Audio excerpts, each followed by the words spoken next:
to the Who Dat Nation. Welcome to the Dome Patrol podcast, your podcast for the New Orleans Saints here on the KB Radio Network. How are we doing, everybody? And I know what you're asking yourself. Why are you doing a Dome Patrol podcast in May? Well, the NFL released their schedules. We knew who the New Orleans Saints were going to play this upcoming season. We just didn't know when and where and how. But now we know. We have the complete schedule, and look, I'm going into this season completely optimistic. I'm trying to temper my expectations. But when you look at this schedule that's coming up this season, and I think it's ESPN, it could have been one of either ESPN or NFL.com listed the Saints have the second easiest schedule in football next season. The second easiest. And when you break down this schedule, and we're going to go through the schedule, give the dates and when and what channels is on and whatnot, and preliminary predictions. I mean, it's way too early to say, oh, yeah, the Saints going 17-0. I'm not going that far. I'm just going to give, as it stands right now, the way the team is shaped up to be and the moves that they've made, and judging by the competition that we're going up against, what are our chances as it stands right now? Now, of course, all this can change in 3 months, so we just have to keep our fingers crossed. But like any other season is any given Sunday. Yes, this is the easiest schedule on paper. Unfortunately, our New Orleans Saints have to take the field. And that's where the problem comes in. That's where all of the anxiety comes into play. Because there's still some question marks going into this season, even though I believe the Saints had a pretty decent offseason thus far. They've made some very impressive moves that will get you excited as a team, you know, as a fan base. And I am excited. But there are some factors that are still looming over this team that has me a bit skeptical. Whereas I'm not jumping out the window saying that we're going to the Super Bowl.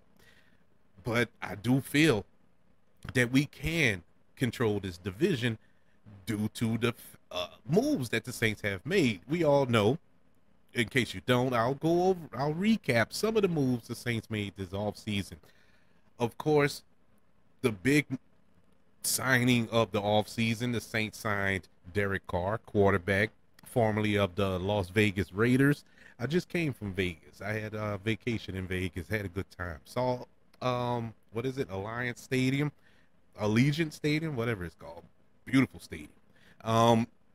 Well, we snatched him away. Now he is the Saints starting quarterback, and I feel that's probably the best move they could have made, you know, given all the factors around it. You know, we couldn't make a move for Aaron Rodgers. It didn't make sense because Aaron Rodgers, what you're going to get, maybe 2 years out of Aaron Rodgers, and then what? You know, at least with Derek Carr, I can see Derek Carr being, quote-unquote, the answer for the foreseeable future. You know, maybe 5 years, 6 years, possibly, depending on how productive he is. You know, but going by age and talent, I think he can be somebody we can build around.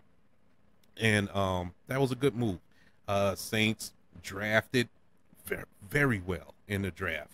It was defensive heavy. We got a defensive tackle that was a position of need, and it was basically a steal that we got this young man. And he's a top 10 talent, top 10, you know, draft talent. He just fell down due to some underlying conditions. You know, he did get hurt his sophomore year, I believe, junior year, and just this past season, college football season, his sister tragically passed away from cancer, and she, of course, that affected, and he didn't play the rest of the year, you know, and that's understandable. And so that caused him to fall in the draft. But had he played all season, he would have definitely been a top 10 pick. I've been studying Brian Breesy from Clemson, uh, his highlights that I see on YouTube and some of what the pundits were talking about with him, and I was like, man, this dude is a godsend. And so here's to hoping he pans out, you know, because we haven't had much success drafting on that defensive line as of late. You know, see Marcus Davenport, see Peyton Turner. It has not fared out well with our first round draft picks concerning that defensive line. But I'm encouraged by him. But we didn't stop there on that defensive line.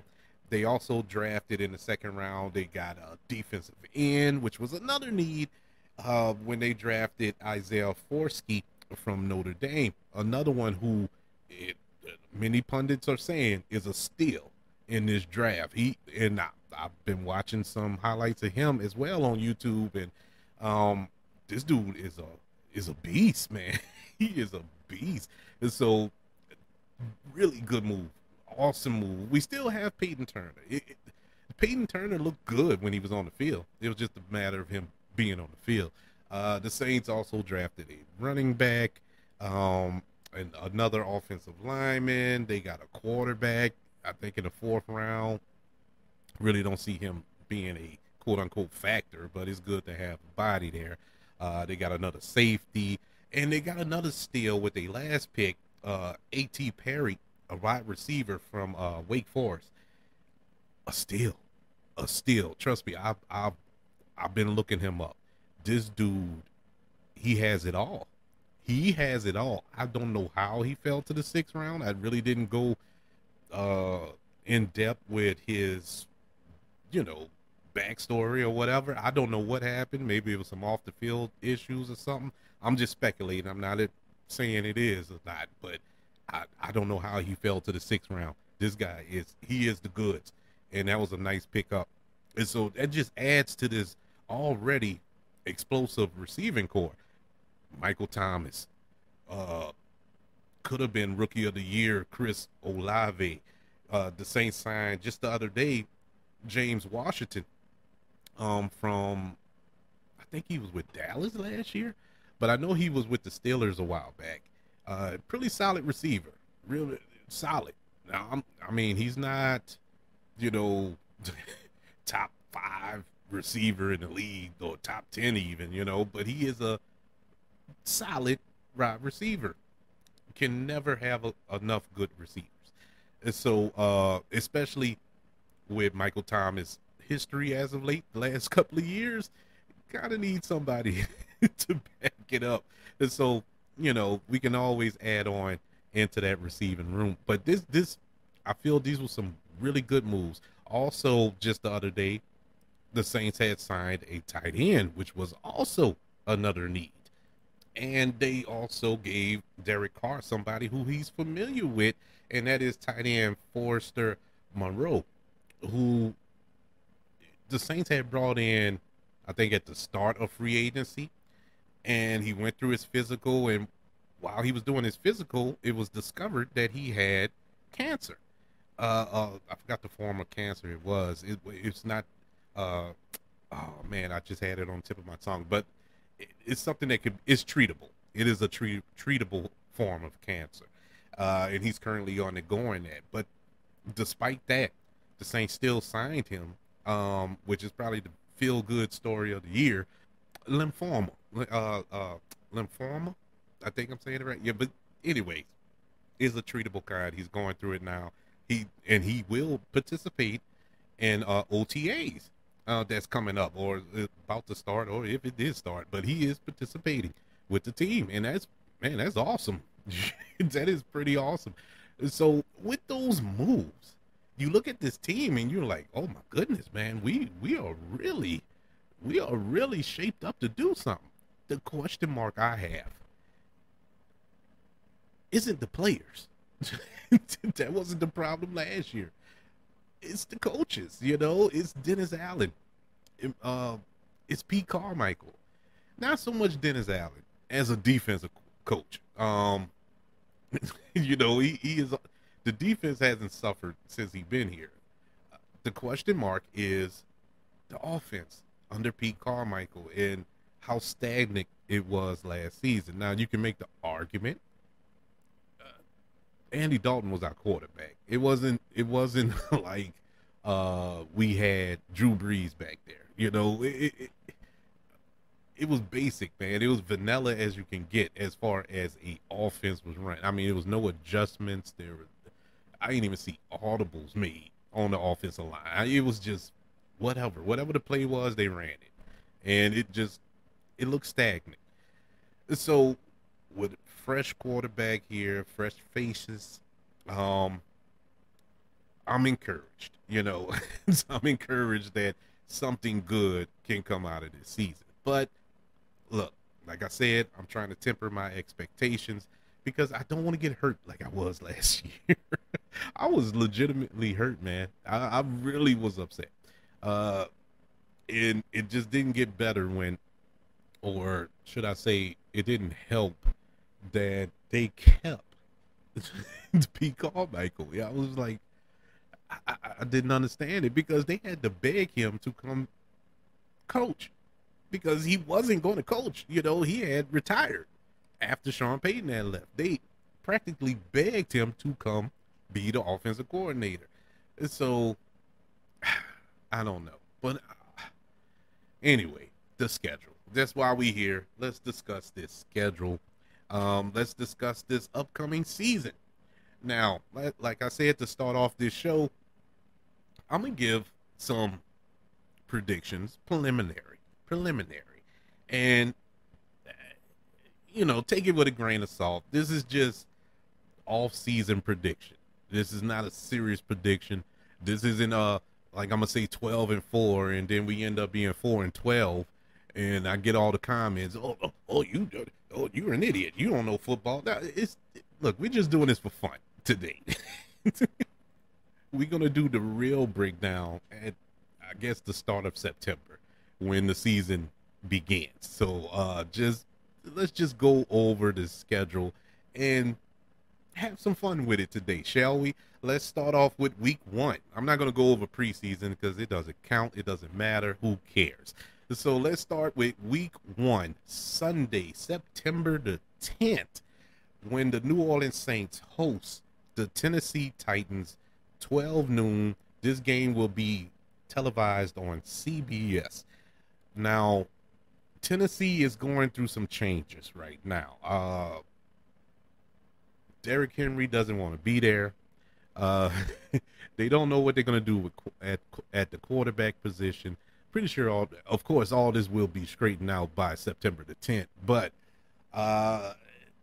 Tennessee has underachieved the last few years, and they have lost a lot of players in free agency and whatnot. So I don't know if we're going to get that same team, if it will be Ryan Tannehill at quarterback or Malik Willis at quarterback. Who knows? If it's Malik Willis, it's going to be trouble because he is mobile, and we have trouble against mobile quarterbacks. But I'm encouraged that we are opening at home.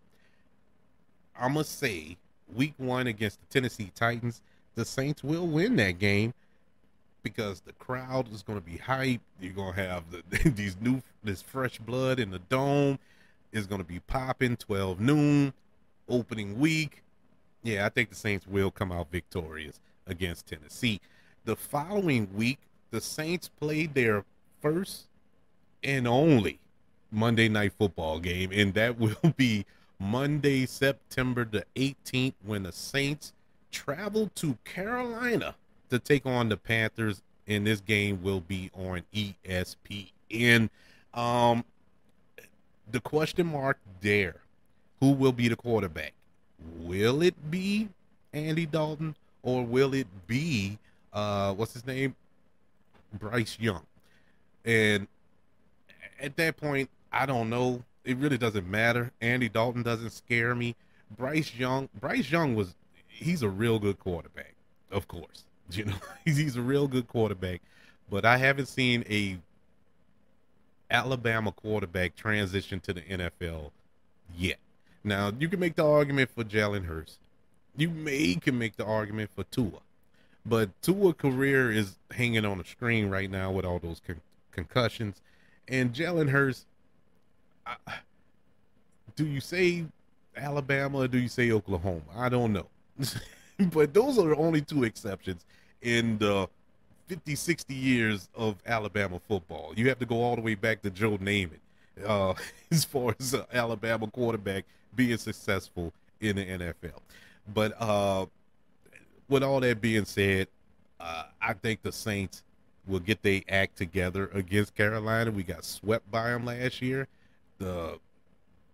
including the last game of the season, which was the most embarrassing loss, I think, in Saints history, losing to a quarterback who was Sam Darnold at the time, who only completed 2 passes the entire game. I still cannot wrap my head around it. It's still, I don't even want to talk about it. Anyway, Saints will get the victory on Monday Night Football in Carolina. I think the Saints will come out victorious that week. The next week, Sunday, September the 24th, the Saints will have to travel all the way to Lambeau Field and take on the Aaron Rodgers-less Green Bay Packers at 12 noon. That game will be on Fox. This go around, this will be the start. Well, not the start, is the third week in to the Jordan Love era. And I was a big fan of Jordan Love coming out of college. I was hoping that he fell to the Saints that year. Saints passed on him. I remember the Saints passed on him. And I was upset. I was really upset because I like Jordan Love. I think he's a really good quarterback. He's been sitting under Aaron Rodgers all these years, and finally he gets his chance this season. God willing, hopefully he be healthy and whatnot. And so I don't know about this one. This one's a question mark. My heart is telling me Saints win. My head is kind of leaning towards Green Bay winning. I don't know why. So I'm gonna go with I'm gonna say this will be the Saints' first loss of the season. I'm gonna say Green Bay comes out victorious in that game. The following week, the first day of October, the New Orleans Saints will host their division rivals, the Tampa Bay Buccaneers. 12 noon game will be on Fox. Saints will win this game. I'm just saying. It's over for Tampa. Tampa is a shell of their former selves. Tom Brady has retired. Brian Leftwich is gone as their offensive coordinator. Baker Mayfield is their quarterback now. So I'm not. Look, Tampa struggled against the Saints with Tom Brady, and so I'm not. I'm not scared of Baker Mayfield. In the least bit. Saints will come out victorious in that game. That's that. All right. October the 8th, the Saints will travel to New England to take on the Patriots. This game will be 12 noon on CBS. This is another kind of iffy. I know for the past couple of years, ever since Brady's exit from New England has not been the same New England. Bill Belichick has not looked like himself. Normally, I would be a little worried about that. That may change by October, but right now, I'm not too worried about him. Yeah, I'm gonna give that a victory as well. I'm gonna say the Saints beat New England in New England on October the 8th. The following Sunday on October the 15th, a game that I plan to attend with a couple of buddies of mine. It's probably gonna get my cousin too, who lives out there in Houston. I'm going to that game. The Saints travel to Houston to take on the Texans. This game will be 12 noon, and it will be on Fox. And I'm kind of worried about that game. I'm kind of worried about it. Texans drafted CJ Stroud, who I think is the best quarterback in the draft this past draft. And they also got a linebacker who's a beast from Alabama, Anderson. I can't think of his first name right now, but he nice. And their coach, their new head coach is D'Amico Ryans, who I'm a huge fan of. I loved him as a player. As a defensive coordinator, he was amazing in the 49ers. So now he gets his shot as a head coach for the organization he played for, which is pretty cool. And yeah, this is gonna be tight. This is gonna be tight. I know that Houston is rebuilding. I'm gonna say it's gonna be a close game. I don't know why I'm struggling with this so early, but but I'm gonna say Houston wins this. I'm gonna give Houston the rub on this one. Saints will lose that game.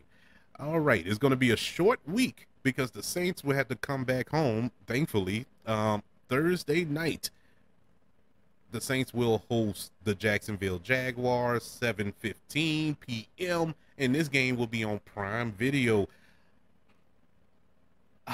Jacksonville showed me a little something in the playoffs. They're a young team.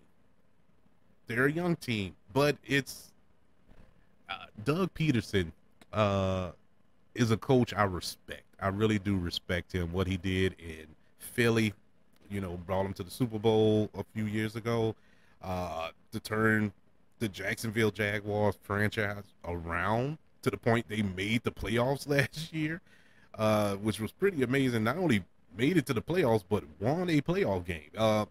Shocker. And they look good doing it. There's going to be another toughie.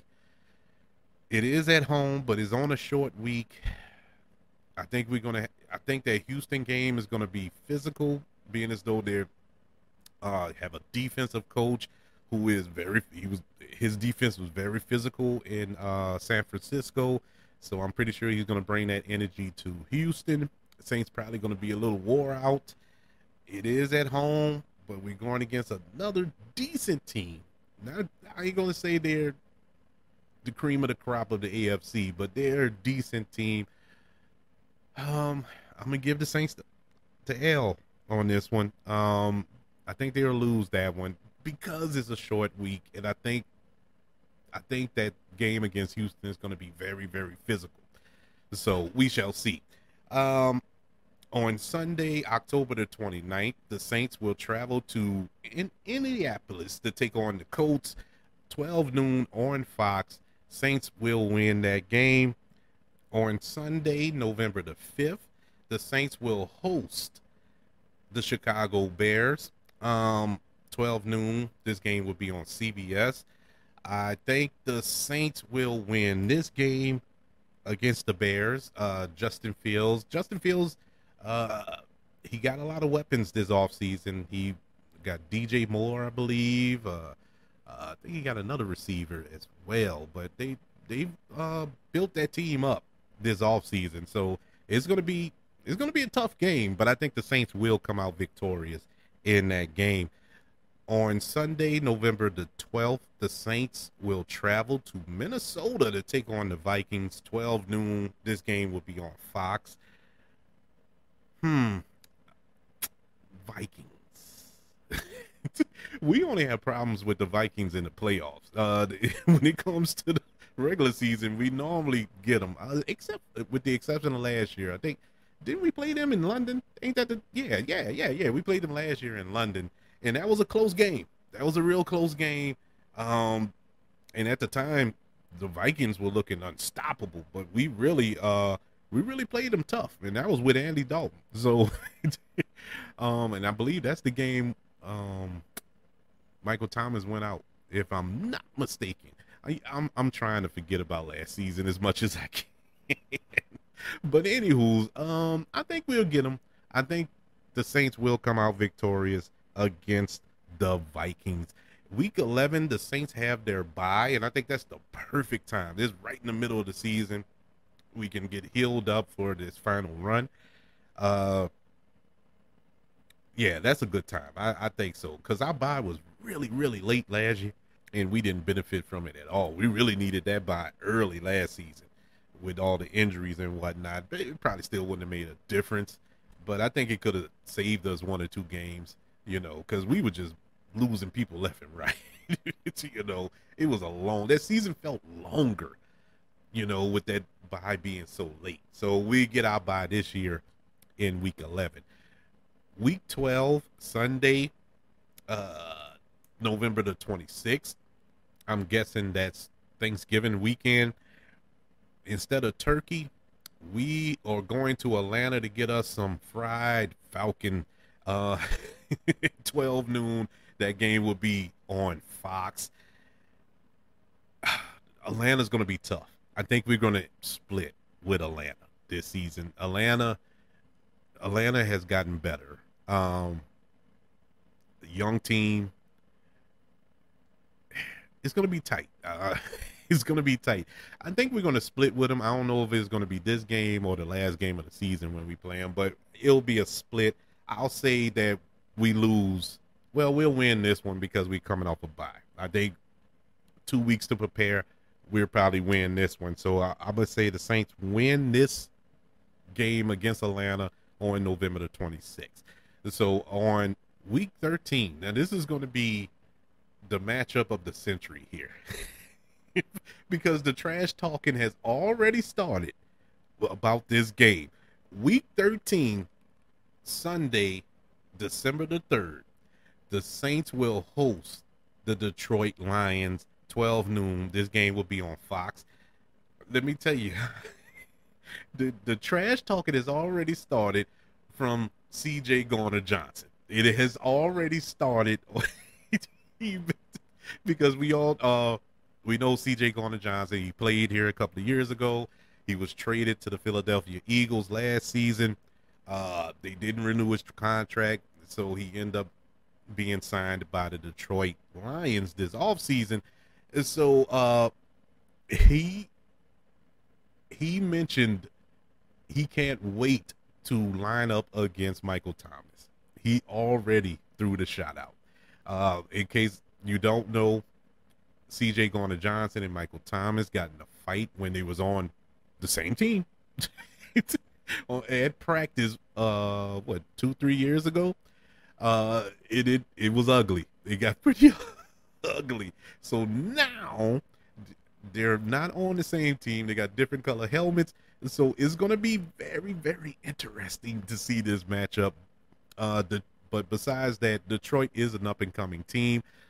They're a team you want to cheer for. Dan Campbell, the head coach, who we should be familiar with here in the Who Dat Nation. He was the tight ends coach under Sean Payton here before he took the head coach job in Detroit. And Dan Campbell just has that energy, man. He's that kind of coach you want to play for.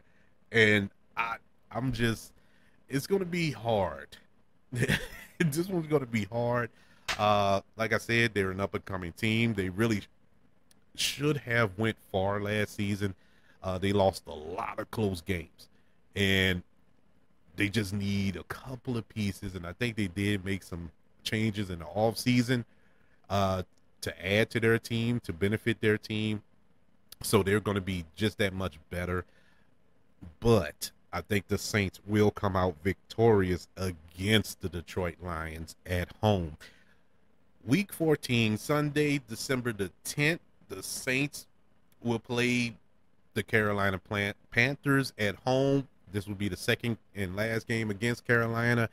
12 noon game will be on Fox. Saints will sweep Carolina this year. I don't think they did enough. And Frank Wright has not proven that he's that dude as a coach. I think the Saints will sweep Carolina this season. Week 15, Sunday, December the 17th, the Saints will host the New York Giants, 12 noon. This game will be on Fox. I think this will be the Saints' first loss in a while. They're gonna lose this game. I think New York has gotten their act together. Now it could be fool's gold, what happened last season. I mean, they really look good, man. And Daniel Jones looked like a quarterback, an actual NFL quarterback last season. I must say, I was impressed. I was impressed. Will it translate into another season? We shall see. But I think, I think, I think it's going to be a tough matchup. Ultimately, the Saints will lose that game, I think. Once again, we have a short week. The Saints will play that Thursday night, December the 21st, and they have to travel to LA to take on the Rams. 7:15 p.m. This game will be on Prime Video as well. This is the Saints' last primetime game. They have three, and this is their last one against the Rams. The Rams, I don't know what to say. Going by last season, the Saints should win this game, but I'm not. I don't know. I really don't know how to gauge the Rams. What happened? I mean, they went from hot to cold like that. I mean, it was just Super Bowl, and then last year they looked like a shell of themselves. They looked horrible last season. Horrible. I was embarrassed watching them, and I don't even like the Rams. But I think the Saints will beat the Rams as they finish out this season with two division games. Sunday, December the 31st. Yes, New Year's Eve. The Saints will travel to Tampa Bay and take on the Buccaneers, 12 noon on Fox. Saints will sweep Tampa this season. That's my prayer. So, I think, I don't even think that'll be a contest. But anywho's, our final game of the season, we close out against the Atlanta Falcons at home on January the 7th. This game is to be announced. It's probably going to be a flex game. Probably going to determine the division or playoff seeding or whatever the case may be. As I stated before, I think the Saints will split with Atlanta. I had the Saints winning our first meeting in November. I think the Saints will lose this last game of the season, bringing their overall record for the 2023-24 NFL season 12-5. I think it's going to be fairly easy, as the pundits have been saying. Well, I shouldn't say easy. It's going to be favorable. Let's stick with that favorable schedule for the New Orleans Saints. 12-5 should get you a division. Now, I don't know about first seed. I don't know. We still have Philly and Dallas, I guess, and the 49ers in there. It's going to be tough in that regard. Thankfully, we don't play any of these teams in the regular season. And so we shall see. But 12-5, if it goes that way, I doubt it. But if it goes that way, that's pretty decent. You definitely gonna have a home playoff game. That's for certain. And so we shall see, man. We'll go from there. But that's your schedule for this season. Week 1, Tennessee. Week 2, Carolina. Week 3, Green Bay. Week 4, Tampa Bay. Week 5, New England. Week 6, Houston. Week 7, Jacksonville. Week 8, the Colts. Week 9, the Chicago Bears. Week 10, the Vikings. Week 11 is our bye. Week 12, the Atlanta Falcons. Week 13, the Detroit Lions. Week 14, the Panthers. Week 15, the New York Giants. Week 16, the Rams. Week 17, Tampa Bay. And to finish out the season, the Atlanta Falcons. So I have the Saints right now, as it stands right now, in May, in the beginning of May, I have the Saints at 12-5. This can change, and most likely it will change when we get around August and September. So this is just something I want to have a little fun with. Just look at the schedule and really, just really look at it hard and just dissect how the Saints will fare against our opponents this upcoming season. It looks promising. It looks promising, but as I said before, it all comes down to you, DA. It all comes down to the coaches. We have the talent. There's no doubt about that. I think the Saints, to a man, have some of the best talent in the NFL. On position for position. Quarterback. Yeah, we don't have a top 3 quarterback, but we have a solid quarterback. We don't have the best receiving core in the league, but we have a solid receiving core. We don't have the best running game in the league, but we have a decent run game. The offensive line is still some question marks there. Defensive line, we improved. Linebackers, we are good. Demario Davis. Secondary is probably now that I will say one of the best secondaries. Not the best, but one of the best in the league. So I think overall, this is definitely a playoff team. This is a playoff team. Am I prepared to say a Super Bowl team, a championship team? No. But this is definitely a playoff team. We shall see. We shall see. But I want to know how you feel about this schedule now that it has been released, now that we know who, when, and where. How do you feel? Are you confident the Saints will bounce back, course correct from last season, possibly go 12-5? Maybe I get it right. Who knows? If I get this right, I'm playing the lottery right after it, so I can pick those 7 numbers as well. But I would like to know what you think of the upcoming season in the Who Dat Nation. Email the show, kbradiopodcast@gmail.com. You can also look me up on Twitter at KB Radio Network. Also on other social media platforms, just look up the KB Radio Network. Don't forget about the 5 stars, the reviews, and sharing this show. If you're listening on Apple Podcasts, Spotify, iHeartRadio, wherever it is you are currently listening to the Dome Patrol podcast here on the KB Radio Network. And don't forget that we are also on YouTube. Subscribe to the channel and give this a like. I greatly appreciate it. Everybody, thank you for joining me as we review the New Orleans Saints 2023-24 regular season schedule. I hope that it pans out well for the Who Dat Nation.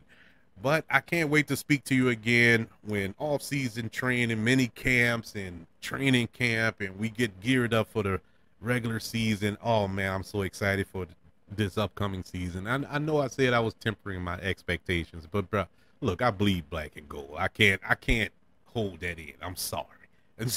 I'm excited. I'm hopeful. I am optimistic. I think we're going to turn this around. And the football gods have shined on the Saints. With all the additions to this team, the way this schedule is played out, everything is working to our favor. I just hope we can take advantage. Man, please take advantage. But I can't wait to speak to you further down the line here on the Dome Patrol podcast when we gear up for this regular season.